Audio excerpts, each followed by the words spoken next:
My name is David Glaser.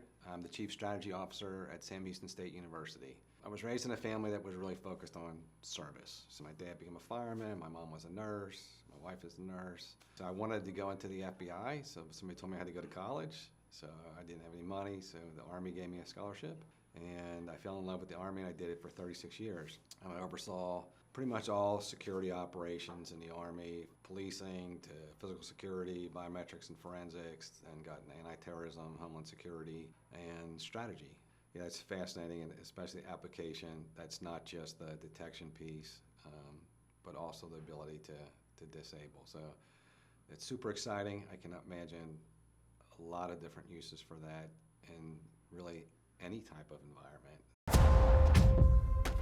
51% of mass shootings happen at businesses, including retail. On average, it takes 8 minutes for first responders to arrive on scene. With Brecourt Solutions Indoor Drone as a first responder, we won't wait. We are first responders on the scene, tracking and distracting the threat so that innocent bystanders can get away. Our drones send real-time video feed and location data to first responders and security teams.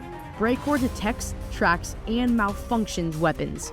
Handguns, rifles, and shotguns are the weapons used most in active shooting events. Brecourt's drones can malfunction these weapons, buying time, saving lives. Seconds matter. We won't wait.